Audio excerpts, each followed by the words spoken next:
संभू और खनौरी बॉर्डर को 13 महीने बाद पंजाब पुलिस ने खाली करा लिया है। अमृतसर दिल्ली हाईवे से ट्रैफिक भी शुरू हो गया है। 19 मार्च की रात पुलिस वालों ने कुछ ऐसा किया जिसकी कभी कल्पना भी नहीं की गई थी। अचानक वो किसानों के आशियाने पर बुलडोजर चलाना शुरू कर दिए। किसानों के टेंट को उखाड़ उखाड़ कर फेंकने लगे और किसानों को दौड़ाना शुरू कर दिए, जिसके बाद से खनौरी और संभू बॉर्डर को खाली करा दिया गया। हालांकि पुलिस और सरकार के इस रवैये के बाद किसान काफी भड़के हुए हैं और किसानों ने बड़ी बैठक की है। बैठक के बाद किसान क्या कुछ फैसला लिए हैं या आगे क्या कुछ करने वाले हैं, उन तमाम चीजों को खुद बता रहे हैं, आप सुनिए। मेरा नाम रमिंदर सिंह पटियाला, मैं कीर्ति किसान यूनियन का प्रेस सेक्रेटरी हूँ और संयुक्त किसान मोर्चे का नेशनल कोऑर्डिनेशन कमेटी का मेंबर हूँ। आज मीटिंग रखी गई, किन मुद्दों पर अहम चर्चा हुई और क्या रणनीति तैयार की? देखिए, जो पंजाब में माहौल चल रहा है, जिस ढंग से सिचुएशन डेवलप हुई है किसान संघर्ष की, उस इशू को विचारते हुए और जो आज पंजाब सरकार के एग्रीकल्चर मिनिस्टर ने एक हमें इनवाइट किया था पंजाब की डिमांड्स के ऊपर चर्चा के लिए, इन सभी के ऊपर विचार चर्चा करने के लिए ये आज एक इमरजेंसी मीटिंग थी, जिसमें हम इस निष्कर्ष पे पहुंचे हैं कि पंजाब में जिस तरह से पंजाब को एक पुलिस स्टेट बनाने की तरफ कदम बढ़ाया जा रहा है, किसानों के ऊपर रिप्रेशन किया गया है। पहले हमारा चंडीगढ़ कूच जो उसको खुली जेल में तब्दील किया गया, लगभग 700-800 किसान नेताओं को पकड़कर जेल में बंद कर दिया और चंडीगढ़ नहीं आने दिया। अब सेंट्रल गवर्नमेंट ने इनवाइट किया था डिस्कशन के लिए संघर्षशील किसानों को और पंजाब सरकार उसमें शामिल है। वो डिस्कशन के लिए आए थे और अगली मीटिंग भी रख ली गई, फिर भी उनको ये नैतिकता और कूटनीति का उल्लंघन है। ये प्रिंसिपल नहीं है कि आप जिसको इनवाइट करें उसको बाद में वापस जाते हुए पकड़ लें, ये प्रिंसिपल नहीं है यहाँ पे। ये रेयरेस्ट एग्जाम्पल होगी ये कि इस तरह से किया गया। उनको पकड़ लिया गया और जेल में बंद किया गया, रात को रिप्रेशन किया गया।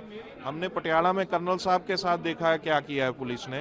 तो ये पुलिस स्टेट बनाने की जो कवायद है, ये रिप्रेशन बढ़ रहा है, डेमोक्रेटिक स्पेस खत्म की जा रही है। हमने इस सवाल को मुख्य बनाकर 28 तारीख को डिस्ट्रिक्ट हेडक्वार्टर पे डेमोन्स्ट्रेशन और धरना सिट-इन ऑर्गेनाइज करने का फैसला किया है। हम लोगों ने सभी किसान फार्मर्स को अपील किया है कि वो भी इसमें शामिल हों। दूसरी बात, जहाँ तक एग्रीकल्चर मिनिस्टर की वार्ता का सवाल है, भगवंत मान कहते थे कि सेंटर से संबंधित है, तो आज कम से कम इतना तो एक्सेप्ट हो गया कि मांगे पंजाब की थी, इसीलिए एग्रीकल्चर मिनिस्टर ने बुलाया था। हम कहते हैं हम बातचीत से नहीं भागेंगे, लेकिन एक साजगार माहौल बनाया जाए, किसान नेताओं को छोड़ा जाए, उनका सामान उनको वापस किया जाए। जब ये माहौल साजगार होगा तो हम खुले मन से वार्ता करेंगे, इनवाइट को वेलकम भी करेंगे।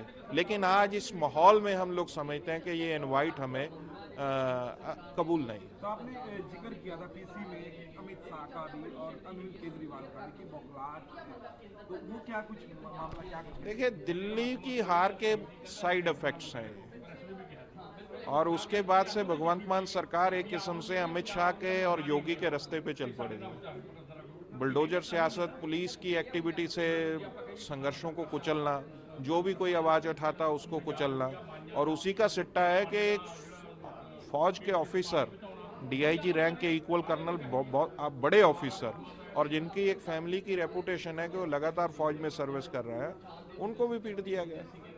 इस बात की कोई परवाह ही नहीं और उसमें भी पुलिस उन ऑफिसरों को बचाने की कोशिश कर रही है। ये संकेत है कि पुलिस को बहुत खुली छूट दी गई है। पंजाब में कॉन्स्टिट्यूशनल डेमोक्रेटिक राइट्स हैं जो लोगों के, उनको अगर इस तरह से ख़त्म किया जाएगा तो ये एक ऐसा अवस्था है जो एक ऐसे रिप्रेशन को जन्म देगी जिसमें हर आवाज़ उठाने वाले को कुचला जाएगा। और ये हम समझ रहे हैं कि ये दिल्ली का मोदी और अमित शाह का ये जलवा होता है कि वो सभी की आवाज़ दबाते हैं। ये आत्मा भगवंत मान साहब में भी अगर आ चुकी है तो ये उनके लिए सियासी जो एक खात्मे का रास्ता होगा, वो अपनी कब्र खोद रहे होंगे। तो हम उनको इल्तिजा करते हैं, उनको बेनती करते हैं कि ये रास्ता नहीं ठीक, आप माहौल ठीक करें वार्ता करेंगे, बैठकर करेंगे।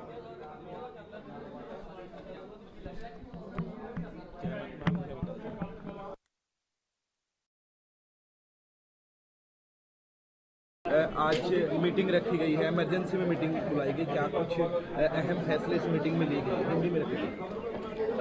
ਅੱਜ ਜਿਹੜੀ ਐਮਰਜੈਂਸੀ ਅਸੀਂ ਮੀਟਿੰਗ ਬੁਲਾਈ ਸੀ ਉਹ ਪੰਜਾਬ ਸਰਕਾਰ ਵੱਲੋਂ ਇੱਕ ਲੈਟਰ ਆਇਆ ਸੀ ਸਾਨੂੰ ਰਾਤ ਨੂੰ 9:30 ਵਜੇ।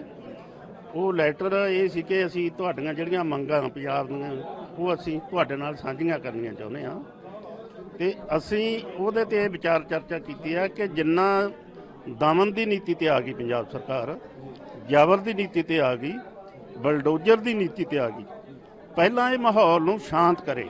ਮਾਹੌਲ ਸਾਜ਼ਗਰ ਹੋਊਗਾ, ਜਦੋਂ ਮਾਹੌਲ ਸਾਜ਼ਗਰ ਤਾਂ ਹੋਊਗਾ ਕਿ ਜਿਹੜੇ ਮਤਲਬ ਸ਼ੰਭੂ ਔਰ ਖਨੌਰੀ ਬਾਰਡਰ ਤੋਂ ਮੀਟਿੰਗ ਬੁਲਾ ਕੇ ਉਹਨਾਂ ਦੀ ਪੰਜਾਬ ਸਰਕਾਰ ਦੇ 3 ਮੰਤਰੀ ਵਿੱਚ ਬੈਠੇ ਆ, ਉਹਦੇ ਮੀਟਿੰਗ ਬੁਲਾ ਕੇ ਤਾਂ ਜਦੋਂ ਮੀਟਿੰਗ ਖਤਮ ਹੋ ਜਾਂਦੀ ਹੈ ਤਾਂ ਰਸਤੇ ਦੇ ਵਿੱਚ ਉਹਨਾਂ ਨੂੰ ਅਰੈਸਟ ਕਰ ਲਿਆ ਜਾਂਦਾ। ਇਹ ਇਤਿਹਾਸ ਦੇ ਵਿੱਚ ਕਦੇ ਵੀ ਨਹੀਂ ਹੋਇਆ। ਜਿਹੜੇ ਵੱਡੇ ਤੋਂ ਵੱਡੇ ਅਪਰਾਧੀ ਵੀ ਅਪਰਾਧ ਕਰਦੇ ਨੇ ਉਹਨਾਂ ਨਾਲ ਵੀ ਮੀਟਿੰਗਾਂ ਕਰਦੀਆਂ ਹੁੰਦੀਆਂ ਸਰਕਾਰਾਂ, ਪਰ ਉਹਨਾਂ ਨਾਲ ਵੀ ਇਹ ਬਿਹੇਵ ਨਹੀਂ ਹੁੰਦਾ। ਇਸ ਕਰਕੇ ਅਸੀਂ ਮੀਟਿੰਗ ਤੋਂ ਕਦੇ ਵੀ ਨਹੀਂ ਭੱਜਾਂਗੇ। ਮੰਗ ਪੱਤਰ ਸਾਡਾ 18 29 ਦਿੱਤਾ ਹੋਇਆ ਤੇ ਜਦੋਂ ਇਹ ਮਾਹੌਲ ਸਾਜ਼ਗਰ ਹੋ ਜਾਊਗਾ ਉਦੋਂ ਅਸੀਂ ਉਹ ਮੀਟਿੰਗ ਦੇ ਵਿੱਚ ਜਾਵਾਂਗੇ। ਦੂਸਰਾ ਅਸੀਂ ਫੈਸਲਾ ਕੀਤਾ ਕਿ ਜਿੰਨਾ ਜਬਰ ਕਰ ਰਹੇ ਨੇ ਜਾਂ ਹੋ ਰਿਹਾ ਜਾਂ ਬਲਡੋਜ਼ਰ ਚਲਾ ਰਹੇ ਨੇ ਉਹ ਜਬਰ ਦੇ ਵਿਰੁੱਧ ਅਸੀਂ 18 ਤਰੀਕ ਨੂੰ ਜਬਰ ਵਿਰੋਧੀ ਦਿਵਸ ਦਾ ਐਲਾਨ ਕੀਤਾ। 28 ਤਰੀਕ ਨੂੰ ਅਸੀਂ ਵੱਡੇ ਇਕੱਠ ਕਰਕੇ ਹਜ਼ਾਰਾਂ ਦੀ 10,000 ਦੀ ਗਿਣਤੀ ਦੇ ਵਿੱਚ ਸਾਰੇ ਡੀਸੀ ਦਫ਼ਤਰਾਂ ਦੇ ਅੱਗੇ ਇਕੱਠ ਕਰਕੇ ਇੱਕ ਮੰਗ ਪੱਤਰ ਵੀ ਦੇਵਾਂਗੇ ਕਿ ਜਿਹੜਾ ਜਬਰ ਹੈ ਇਹ ਬੰਦ ਕੀਤਾ ਜਾਵੇ। ਜਬਰ ਬੰਦ ਕਰਨ ਤੋਂ ਬਾਅਦ ਜਿਹੜੀ ਇਹ ਜਿਹੜੀਆਂ ਮੀਟਿੰਗਾਂ ਦਾ ਸਿਲਸਿਲਾ ਹੈ ਉਦੋਂ ਬਾਅਦ ਫਿਰ ਚਲਾਵਾਂਗੇ। 24 तारीख को एक ऐलान किया गया था कुछ का विधानसभा का, उसको सस्पेंड कर दिया गया, कैसे क्या? ਇਹ ਉਹ 26 ਤਰੀਕ ਦਾ ਐਲਾਨ ਅਸੀਂ ਕੀਤਾ ਸੀ ਵਿਧਾਨ ਸਭਾ ਵੱਲ ਜਾਣ ਦਾ, ਕਿਉਂਕਿ ਇਹ ਬਜਟ ਸੈਸ਼ਨ ਦੌਰਾਨ ਅਸੀਂ ਜਾਣਾ ਸੀਗਾ। ਇਹ ਉੱਤੋਂ ਦੀ ਪੈ ਗਿਆ ਜਬਰ ਵਾਲਾ ਮੁੱਦਾ, ਇਸ ਕਰਕੇ ਉਹਨੂੰ ਸਸਪੈਂਡ ਕੀਤਾ ਅਸੀਂ ਕਿ ਇਹ ਨਹੀਂ ਕਿ ਅਸੀਂ ਮੁੜ ਕੇ ਚੰਡੀਗੜ੍ਹ ਨਹੀਂ ਜਾਵਾਂਗੇ ਜਾਂ ਵਿਧਾਨ ਸਭਾ ਵੱਲ ਮਾਰਚ ਨਹੀਂ ਕਰਾਂਗੇ। ਇਹ ਜਬਰ ਦਾ ਮੁੱਦਾ ਉੱਤੋਂ ਨਹੀਂ ਹੋਣ ਕਰਕੇ ਅਸੀਂ ਉਹਨੂੰ ਸਸਪੈਂਡ ਕੀਤਾ ਹੈ, ਫਰਜ਼ ਕਰਤਾ ਉਹਨੂੰ, ਅਸੀਂ ਇਹਨੂੰ 1 ਨੰਬਰ ਤੇ ਲੈ ਲਿਆ। सर मुख्य मांग क्या है कि जो किसान नेता डिटेन किए गए उनको गिरफ्तारी उनको छुड़ाया जाए? ਦੇਖੋ ਜਬਰ ਦੀ ਮੁੱਖ ਮੰਗ ਹੈ ਕਿ ਜਿਹੜੇ ਕਿਸਾਨ ਲੀਡਰਾਂ ਨੂੰ ਇਹਨਾਂ ਨੇ ਜੇਲ੍ਹਾਂ ਵਿੱਚ ਭੇਜਿਆ, ਥਾਣਿਆਂ ਵਿੱਚ ਡੱਕੇ ਹੋਏ ਨੇ, ਉਹਨਾਂ ਦਾ ਸਾਜੋ ਸਮਾਨ ਥਾਣਿਆਂ ਵਿੱਚ ਬੰਦ ਕੀਤਾ ਹੋਇਆ ਹੈ, ਉਹ ਜੋ ਬਿਨਾਂ ਸ਼ਰਤ ਰਿਹਾ ਕੀਤੇ ਜਾਣ, ਸਾਰਾ ਸਮਾਨ ਉਹਨਾਂ ਦਾ ਵਾਪਸ ਦਿੱਤਾ ਜਾਵੇ। ਤੇ ਜਿਹੜੀ ਬਲਡੋਜ਼ਰ ਦੀ ਨੀਤੀ ਹੈ ਉਹ ਸਾਡੇ ਤੇ ਵੀ ਚਲਾਏ ਨੇ ਇਹਨਾਂ ਨੇ। ਤੇ ਇਹ ਜਿਹੜੇ ਨਸ਼ਾ ਤਸਕਰ ਕਹਿ ਕੇ ਗਰੀਬ ਘਰ ਹੈ, ਇਹ ਠੀਕ ਹੈ ਨਸ਼ੇ ਦਾ ਧੰਦਾ ਕਰ ਸਕਦੇ ਆ, ਉਹਨਾਂ ਤੇ ਵੀ ਬਲਡੋਜ਼ਰ ਚਲਾ ਰਹੇ ਨੇ। ਬਲਡੋਜ਼ਰ ਪੰਜਾਬ ਪੁਲਿਸ ਨੂੰ ਕਿੱਥੋਂ ਅਧਿਕਾਰ ਆ ਗਏ ਕਿ ਕਿਸੇ ਦਾ ਜਾ ਕੇ ਘਰ ਢਾਹ ਦਿਓ। ਅਸੀਂ ਨਸ਼ਾ ਤਸਕਰਾਂ ਦੇ ਖਿਲਾਫ ਹਾਂ। ਅਸੀਂ ਮੰਗ ਕਰਦੇ ਹਾਂ ਕਿ ਜਿਹੜੇ ਵੱਡੇ ਨਸ਼ਾ ਤਸਕਰ ਹੈ, ਸਿਆਸਤਦਾਨ ਹੈ, ਨਾਲ ਉਹਨਾਂ ਦੇ ਪੁਲਿਸ ਦਾ ਗੱਠਜੋੜ ਹੈ, ਉਸ ਗੱਠਜੋੜ ਨੂੰ ਤੋੜਿਆ ਜਾਵੇ, ਨਾ ਕਿ ਜਾ ਕੇ ਘਰ ਢਾਏ ਜਾਣ। ਘਰ ਢਾਉਣ ਦਾ ਮਤਲਬ ਜਿਹੜਾ ਹੁੰਦਾ ਫੈਸਲਾ ਉਹ ਅਦਾਲਤਾਂ ਕੋਲ ਹੁੰਦਾ। ਜਦੋਂ ਅਦਾਲਤ ਕਿਸੇ ਸਿੱਟੇ ਤੇ ਪਹੁੰਚਦੀ ਹੈ ਕਿ ਸਾਰੀ ਦੀ ਸਾਰੀ ਪ੍ਰਾਪਰਟੀ ਇਹ ਨਸ਼ਾ ਤਸਕਰੀ ਰਾਹੀਂ ਬਣਾਈ ਹੋਈ ਹੈ, ਉਦੋਂ ਅਦਾਲਤਾਂ ਆਰਡਰ ਕਰਦੀਆਂ ਹੁੰਦੀਆਂ। ਇਸ ਕਰਕੇ ਇਹ ਵੀ ਉਸ ਜਬਰ ਦੇ ਵਿੱਚ ਆ ਰਿਹਾ ਹੈ। ਅਸੀਂ ਇਹਦਾ ਡਟ ਕੇ ਵਿਰੋਧ ਕਰਦੇ ਹਾਂ।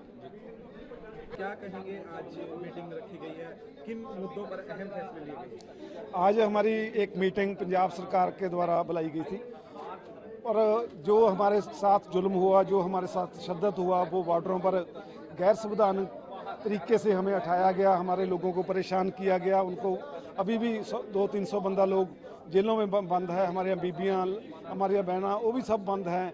उसके लिए हमने ये मीटिंग ना करने का विचार बनाया है और हमने ये कहा कि इस ऑपरेशन के खिलाफ हम 28 मार्च को सभी डीसी हेडक्वार्टर्स पर कार्यालयों पर हम धरने मुजाहरे 11 से 3 बजे तक करेंगे और 24 को हम मीटिंग करेंगे। और आप हमारी एक 6 मेंबरी जो कमेटी है, तालमेल कमेटी है, जो बाकी जो हमारी अंदर हैं जैसे KMM है, SKM गैर राजनीतिक है, उनके साथ मीटिंग करेगी और आगे से हम इकट्ठे होकर संघर्ष करेंगे।